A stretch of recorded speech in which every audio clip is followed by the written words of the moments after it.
সামনে উপবিষ্ট আমার অত্যন্ত শ্রদ্ধাভাজন দীনদার পরহেজগার আল্লাহ প্রেমিক রসুল প্রেমিক উলামা প্রেমিক ধর্মপ্রাণ ভাই ও বন্ধুগণ, পর্দার অন্তরালে আমার মাতৃতুল্য ভগ্নিতুল্য মায়েরা বোনেরা, আমরা যারা আজকের এই মাহফিলে উপস্থিত হয়েছি, প্রতিটি মানুষ আমরা মনে প্রাণে বিশ্বাস করি ও জানি যে বর্তমান আমরা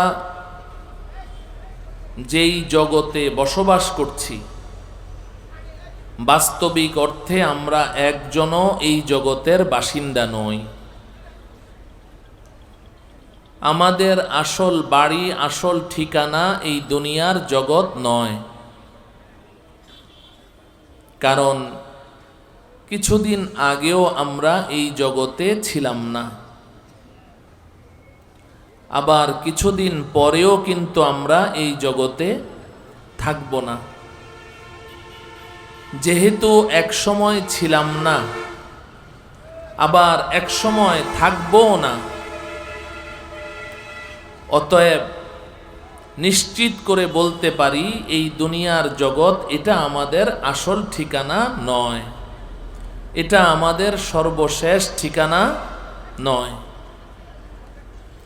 সঙ্গত কারণেই প্রশ্ন জাগে, তাহলে আমাদের আসল ঠিকানা কোথায়, আমাদের সর্বশেষ ঠিকানা কোথায়? মুহতারাম হাজরিন, আমাদের আসল বাড়িটা কোথায় এটা বোঝার জন্য ছোট্ট করে আরেকটি কথা আমাদের বুঝতে হবে। সেটি হলো, এই যে আমরা দুনিয়ার জগতে বসবাস করছি, এই দুনিয়ার জগতের একটি নিয়ম হলো, আমরা আমাদের বাপ দাদার ভিটা বাড়িকে আসল বাড়ি বলে থাকি। এই কারণেই আমরা যারা ঢাকা শহরে বসবাস করি, অনেক ক্ষেত্রে এমন হয়, কাউকে জিজ্ঞাসা করি, ভাই আপনার বাসা কোথায়? বলে, হুজুর আমার বাসা ধানমন্ডি ২৭ নম্বর। এরপর জিজ্ঞাসা করি, আপনার আসল বাড়ি কোথায়? বলে, হুজুর আসল বাড়ি নোয়াখালী। কাউকে জিজ্ঞাসা করি, ভাই আপনার বাসা কোথায়? বলে, উত্তরা ১৪ নম্বর সেক্টরে। ভাই আপনার আসল বাড়ি কোথায়? বলে, আসল বাড়ি ময়মনসিংহ। বাসার ঠিকানা জানতে চাইলে ঢাকা শহরের একটা ঠিকানা বলে, আসল বাড়ি কোথায় জানতে চাইলে দূরের একটা ঠিকানা বলে। এমন বলে কি বলে না? কখনো জিজ্ঞাসা করি, ভাই ঢাকা শহরে কতদিন যাবত আছেন? বলে, যে হুজুর আমার জন্মই তো ঢাকায়। ভাড়া থাকেন? না হুজুর ভাড়া থাকবো কেন, ঢাকায় তো আমার ৫টা বাড়ি। তো ঢাকায় ৫ বাড়ির মালিক, জন্ম ঢাকায়, তো আপনি ঢাকাকে আসল বাড়ি না বলে নোয়াখালীকে আসল বাড়ি বলছেন, ব্যাপারটা কি? নোয়াখালীতে কে আছে? কয় হুজুর কেউ নাই। তা আপনি নোয়াখালীকে আসল বাড়ি বলছেন কেন? কয় যে হুজুর ওটা আমার বাপদাদার ভিটা বাড়ি, ওইটাই আসল বাড়ি। বলেন ঠিক কিনা? হ্যাঁ, আমার কথা শোনা যায়? সবাই বুঝতে পারছেন? মাশাআল্লাহ, বুঝলে একটু সাড়া দিবেন। তো এই দুনিয়ার জগতে আমরা যেমন বাপদাদার ভিটা বাড়িকে আসল বাড়ি বলি, তো প্রকৃত অর্থেও বাপদাদার ভিটা বাড়ি এটাই সন্তানের কি হয়ে থাকে? আসল বাড়ি হয়ে থাকে। যদি তাই হয়, তাহলে আমরা ইমানদার মুসলমান, আমাদের সকলের আব্বাজান হযরতে আদম আলাইহিস সালাম, আমাদের সকলের আম্মাজান হযরতে হাওয়া আলাইহাস সালাম, আদম হাওয়া আমাদের বাবা মা, আদম হাওয়া আমাদের দাদা দাদি, আদম হাওয়া আমাদের নানা নানি, সব কিছুই। তো আদম এবং হাওয়া আলাইহিমাস সালামকে সৃষ্টি করে আল্লাহ রব্বুল আলামিন তাদেরকে যেই বাড়ির মালিক বানিয়ে দিয়েছিলেন সেই বাড়িটির নাম কি? জোরে বলেন, আরো জোরে। জান্নাত। জান্নাত। তো আব্বাজান হজরতে আদম আলাইহিস সালামের বাড়ি জান্নাত, আম্মাজান হজরতে হাওয়া আলাইহিস সালামের বাড়ি জান্নাত। আমরা তাদের সন্তান, শুধু সন্তান নই, আমরা সুসন্তান। অনেক সময় বাবা নারাজ হয়ে যদি বাবার কোনো অবাধ্য সন্তান থাকে, কুসন্তান থাকে, তাকে সম্পত্তি দিতে চায় না, কিন্তু আমরা আমাদের আব্বার সুসন্তান না কুসন্তান? সুসন্তান। যারা বেঈমান, ইমান আনেনি আল্লাহর উপরে, যারা ইমান আনেনি আদম আলাইহিস সালামের নবুয়তের উপরে, তারা হলো আদম আলাইহিস সালামের কুসন্তান। এই কথা আমার নয়, আল্লাহ রব্বুল আলামিন হযরতে নূহ পয়গম্বর আলাইহিস সালামকে যখন বললেন যে আপনার অনুসারীদেরকে আপনি জাহাজে উঠান, জাহাজে উঠান, আমি গোটা পৃথিবী প্লাবনে ভাসিয়ে দিব, জাহাজে যারা থাকবে শুধু তাদেরকেই আমি বাঁচিয়ে রাখব। তো হযরতে নূহ আলাইহিস সালামের ছেলে কেনআন, ও তো অনেক লম্বা ছিল। আদম আলাইহিস সালাম ৬০ হাত লম্বা ছিলেন। অতএব আদম আলাইহিস সালামের কিছুদিন পরেই তো তারাও তো লম্বা, এমনই ছিলেন ৬০ হাত লম্বা।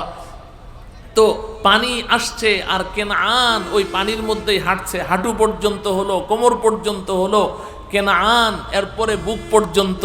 এবার নূহ আলাইহিস সালাম কেনআনকে ডাকে যে বেটা আয়, নৌকায় উঠ, আমার নৌকায় উঠ। তো কেনআন তো উঠলো না, সে বলল যে না, নৌকায় আমার উঠার প্রয়োজন হবে না, এই সামনে দেখেন পাহাড় কত উঁচা, আমি পাহাড়ের উপরে উঠে যাব, এত উপরে তো আর পানি উঠবে না। কেনআন আসেনি, কিন্তু নূহ আলাইহিস সালাম যখন কেনআনকে ডাকলেন তো আল্লাহ রব্বুল আলামিন কিঞ্চিত ধমকের স্বরে বললেন, ক্বালা ইয়া নূহ ইন্নাহু লাইসা মিন আহলিক ইন্নাহু আমালুন গায়রু সালিহ।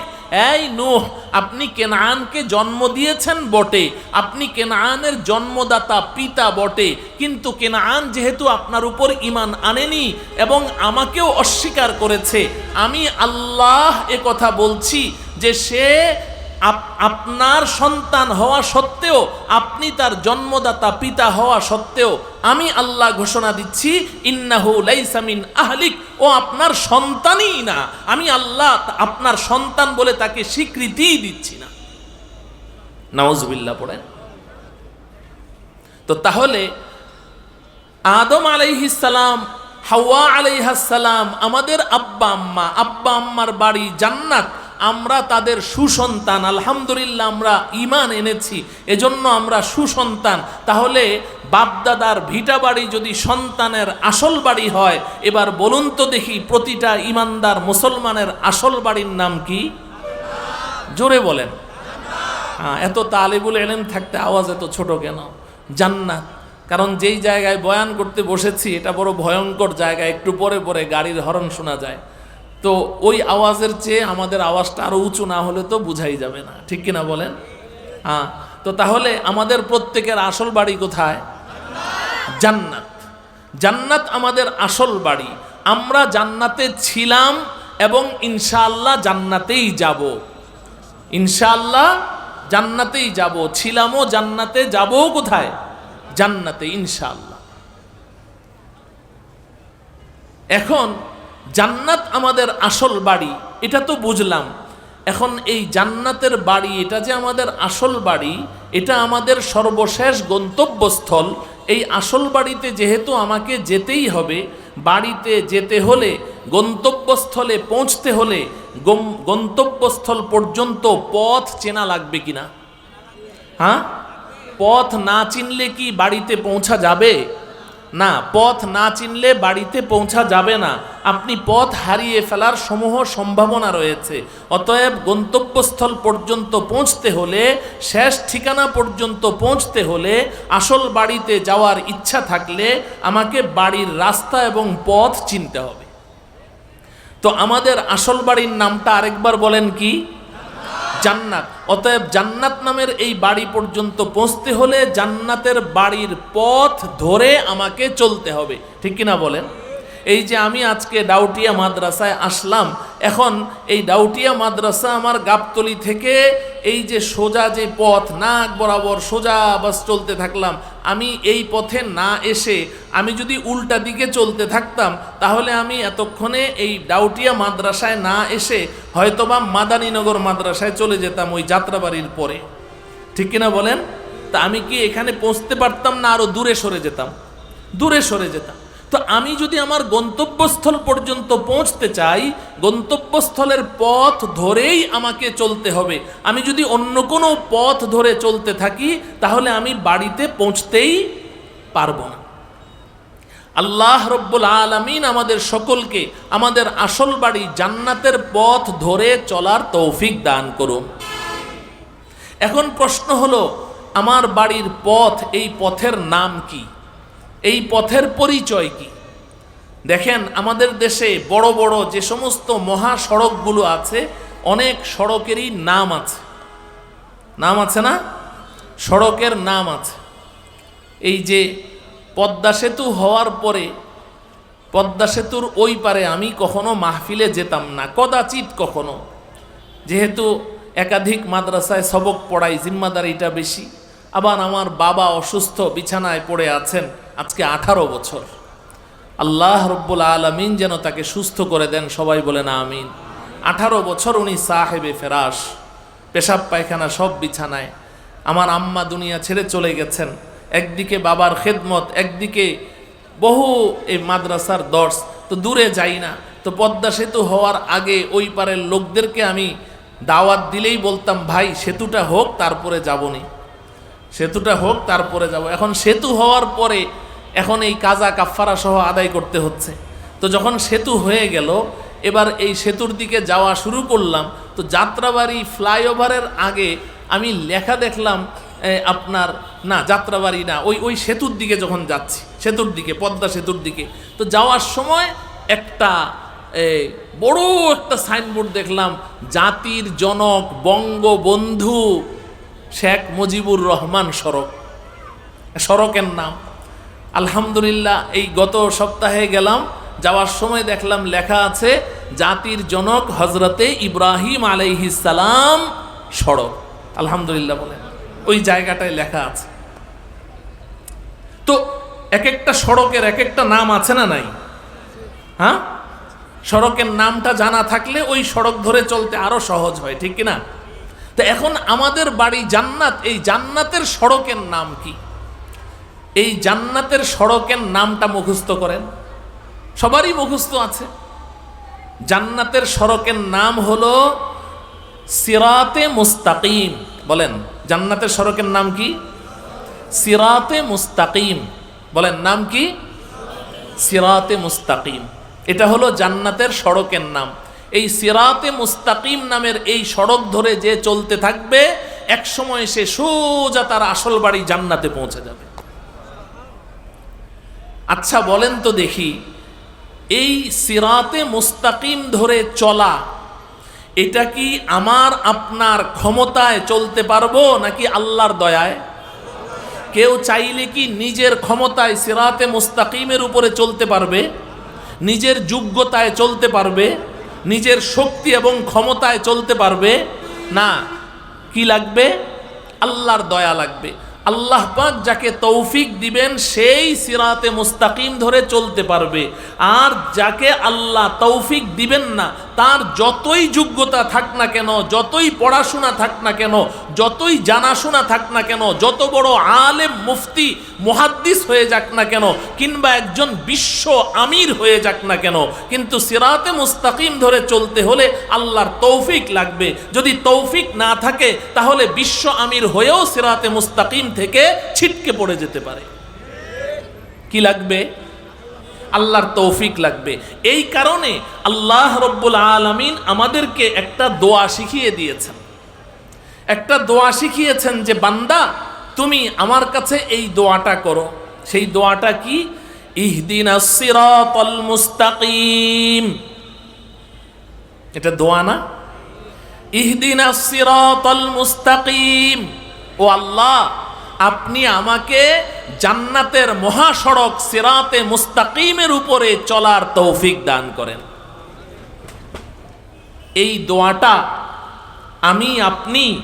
আমরা প্রতিদিন কমপক্ষে 32 বার আল্লাহর কাছে করি। সুবহানাল্লাহ বলেন। কয়বার করি? 32 বার। 32 বার আমিও করি, আপনারাও করেন। হয়তো মনে মনে ভাবছেন যে হুজুর এতবার করি, বলে হ্যাঁ, আপনি গনে দেখেননি তো, আমি গনেছি তাই বলতে পারছি। আপনি গনে দেখবেন, আপনিও কমপক্ষে 32 বার, হয়তোবা আরো বেশি করেন, আমার চেয়ে বেশি। দৈনন্দিন আমরা যে 5 ওয়াক্ত নামাজ পড়ি, এই 5 ওয়াক্ত নামাজের মধ্যে মোট ফরজ কয় রাকাত পড়ি বলেন? 17 রাকাত। কয় রাকাত? 17 রাকাত ফরজ পড়ি, তাই না? তো ফরজ 17 রাকাত 5 ওয়াক্ত নামাজে। সুন্নতে মুআক্কাদা কত রাকাত পড়ি বলেন তো দেখি? 12 রাকাত। কত পড়ি? 12 রাকাত সুন্নতে মুআক্কাদা পড়ি। ফজরের আগে 2 রাকাত পড়ি না? জোহরের আগে 4, পরে 2, তাহলে কত হলো? 8। 6 আর ফজরের 2, 8।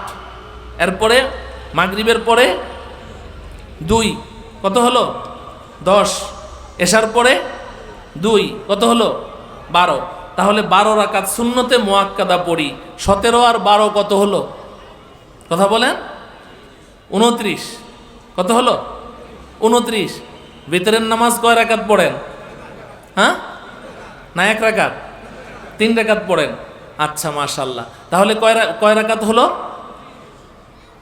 32 রাকাত না? তাইলে এই 32 রাকাতে 32 বার ইহদিনাস সিরাতাল মুস্তাকিম এটা বলা হচ্ছে কি হচ্ছে না? হ্যাঁ, এই তাইলে দৈনন্দিন 32 বার সবচেয়ে বেশি এই দোয়াটা আমরা আল্লাহর কাছে করছি, ইহদিনাস সিরাতাল মুস্তাকিম।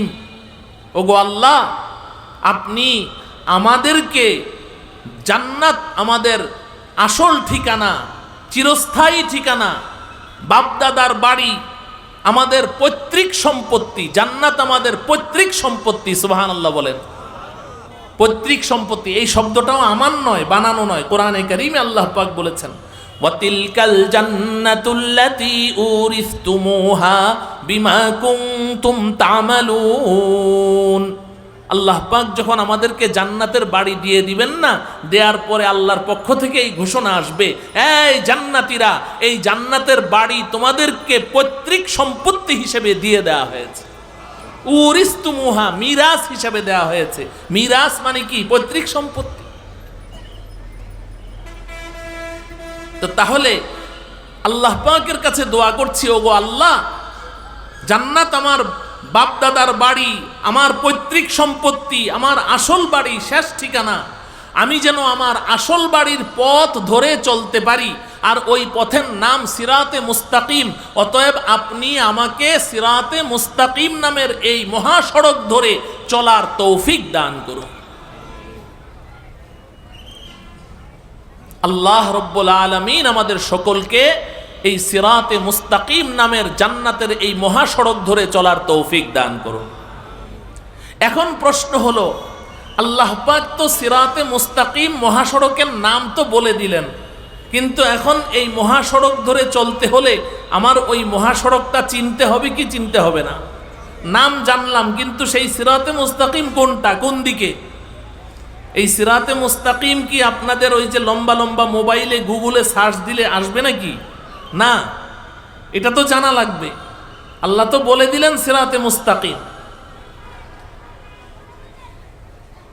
আমরা কি সবাই এই সিরাতে মুস্তাকিম ধরে চলবো তো ইনশাআল্লাহ?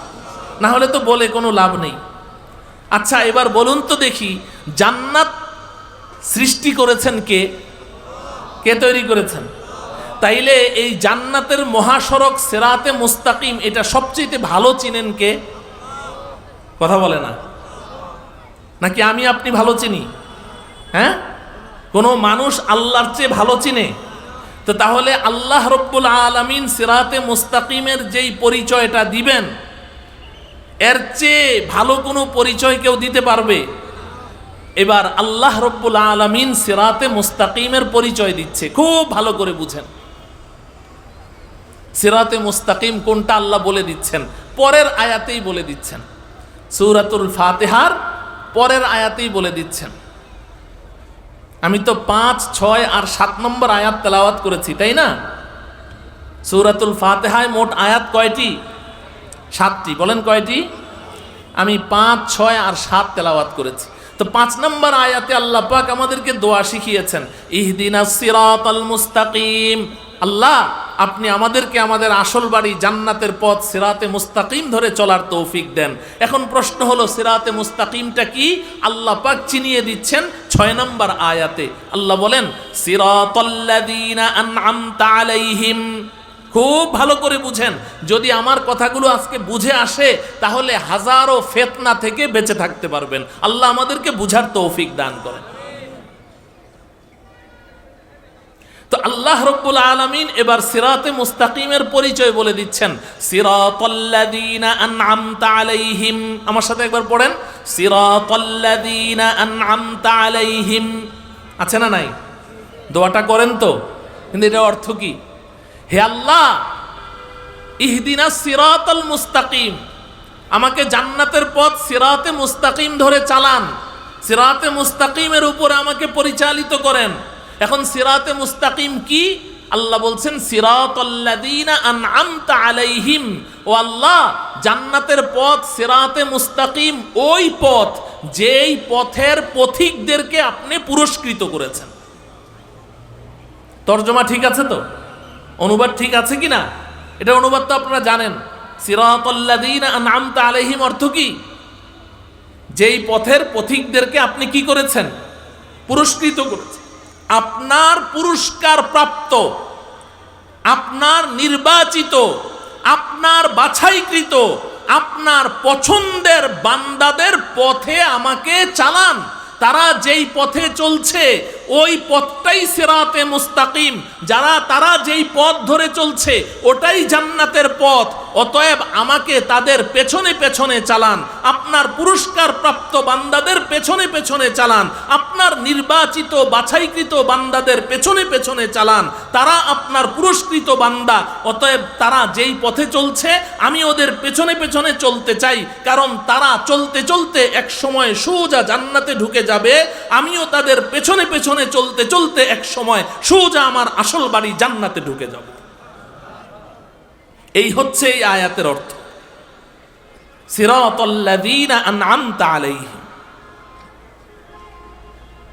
আপনার পুরস্কার প্রাপ্ত বান্দা, আপনার নিকটতম বান্দা, আপনার বাছাইকৃত বান্দা, আপনার নির্বাচিত বান্দাদের পেছনে আমাকে চালান।